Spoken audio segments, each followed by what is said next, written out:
win the presidential elections. Yeah, even the social movement is so impressive. How come they induce this kind of maybe steady outcome? So this is just one of the comments. So for saving time, we invite our audience to raise your question for our three panelists. So we invite our audience, if you have any question, please do not hesitate to raise your questions. So first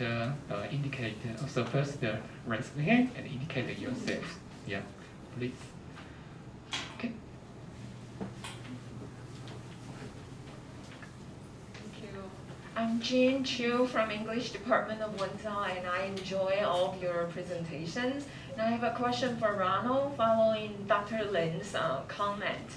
The analysis of democratic expression in arts and in literature work seem to be very popular in the Philippines. However, there is a risk for democratic movement, that is the threat of police violence and the rest. How do you, as young scholar, view the kind of democratic expression that is asking for revolution of freedom, and after changing of the political leaders, it seems the situation is a little bit better, but not entirely different. Right. And one question for Chitipa.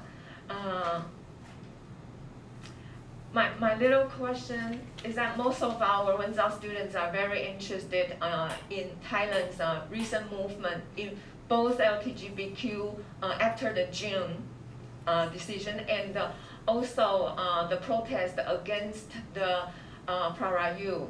Right, so politically and culturally there seems to be a very huge gap between not only LGBTQ movement, but there is a strong military and the king, there's a royal dominance of the country. It seems that Thailand is the most gender-friendly in terms of tourism for Asia. However, there is a linkage gap between social acceptance and the political legalization of same-sex marriage. In Taiwan, right before 2018, the same-sex marriage in survey is 33% only, but now it's over 70%. So it actually takes time and some kind of strategy. So what is your view of the possibility to reach the legalization aspect? Yeah, thank you for Professor Jean's comments. Yeah, and is any other audience have a question? Yeah. No? I think all of us are a little bit hungry. Oh, okay. We have a second.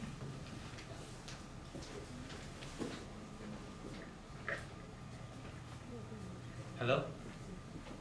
My name is Huaizhe Liu from the Graduate Institute of European Studies. I have a question for Mr. Ronald Castillo. Yes. My question is that from the example that you have shown, several figures resembling fists standing up in unison, showing solidarity. I think that the symbol is a very influential symbol because it is flexible. It can be used by anyone to express their own support for democracy.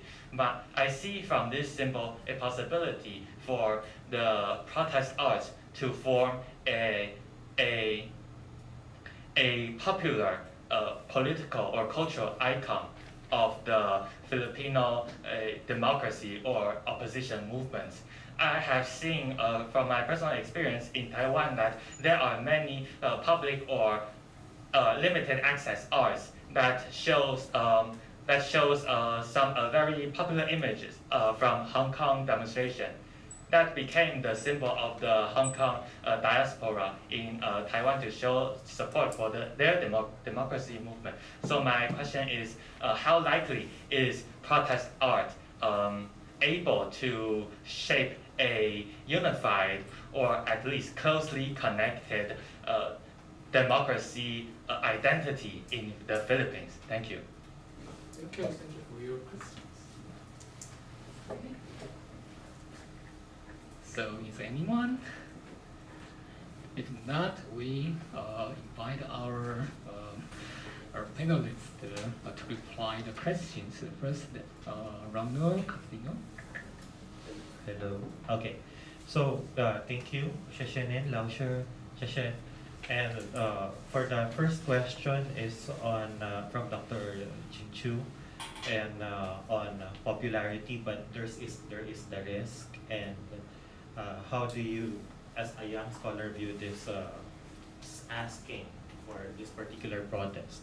And I think, Professor, this is also related to your question a while ago on why Marcos still wins in the election, right? So I think I should first address that particular part on the winning of Marcos. And we can actually observe a battle going on. We as scientists, as social scientists, political scientists, we're looking at political space. And in the political space of the elections, the battle was between the fake information coming from the incumbent. So we have Duterte at the time, and Duterte has a systematic machinery which was lent to Bongbong Marcos, who is now the new president. And something that we can observe in the election is that there is an overconfidence in winning, such that this is important in the discourse, Professor, such that Bongbong Marcos did not engage any political debates because he will lose in political debates. He doesn't know how to answer political discourse. So he avoided that. But how is that someone who doesn't engage the people still win, right? And then there's the other part of the question, Professor, on yet we have this protest art and still they still won, the opponent still won. It will also link to that particular question, the last question, on how likely the protest art is able to shape a unified democracy.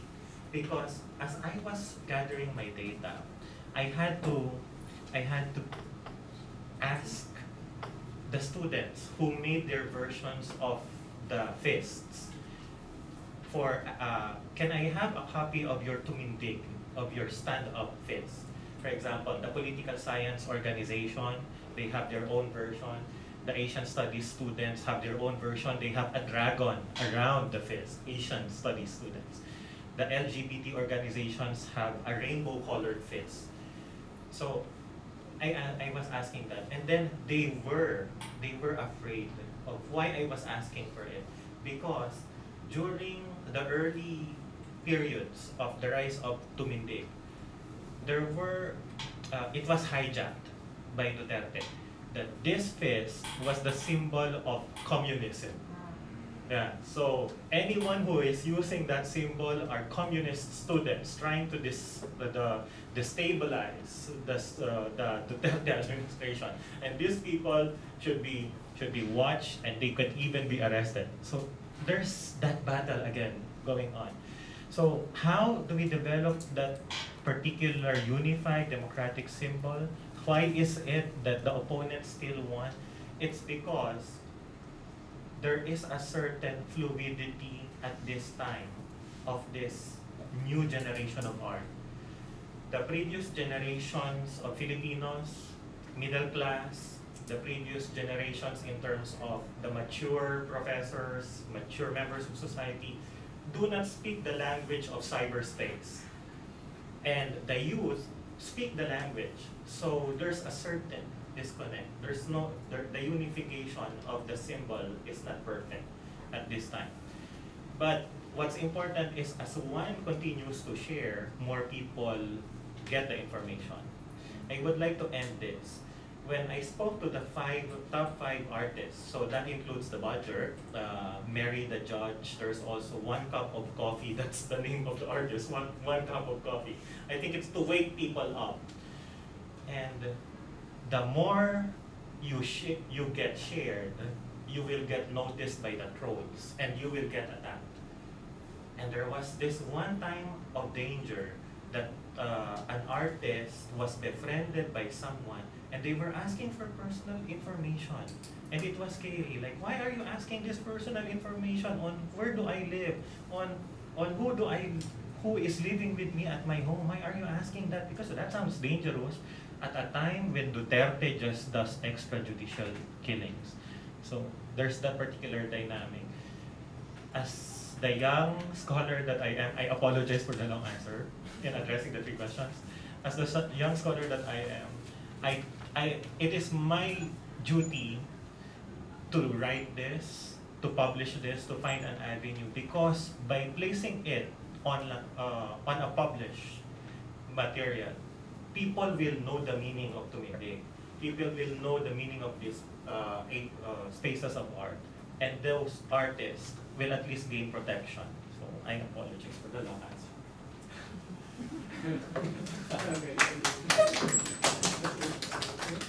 Okay, I will answer the second question first, I guess. The future, right? The future. Okay, so this organization can influence public opinion. So they already did in August, they declaring that they support one candidate for 2024 Indonesian presidential election. So coming close to 2024, we call it like there's gonna be more political order. Like, okay, I need you, help me to influence public opinion so I can get like more votes. It works like that. And the third one, my bias, right? My bias. And objectivity. And objectivity. For me, opposition in democracy is like, it should be opposition, because no opposition, no democracy, right? But if you asking changing country constitution, if you changing country ideology, that's something already, for me, it's crossing the line. So I put my judgment based on that.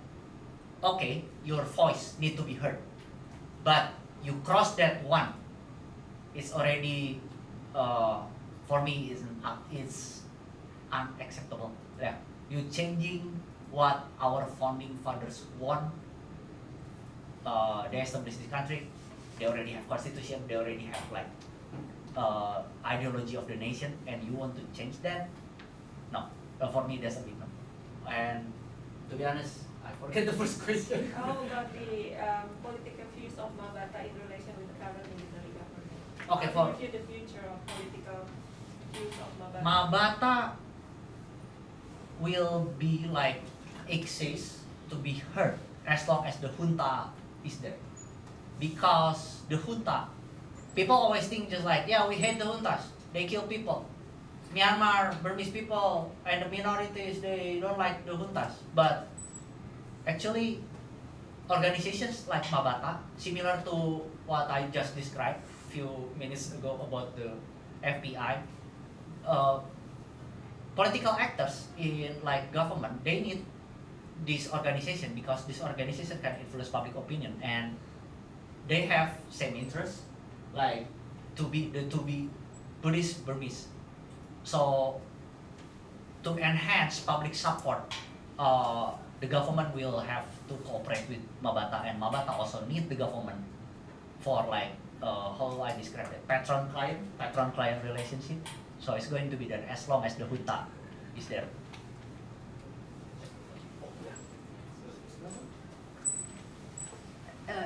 First of all, thank you for Dr. Lin's comments, and thank you for Dr. Jean Cho's questions. First of all, I am delighted to hear that among young generation of both in Wenzao University and also in, I think, all over the world, is focusing the gender issue as the hot issues right now. But this is a good sign. But what is the view of possibility in Thailand is a little bit reluctant.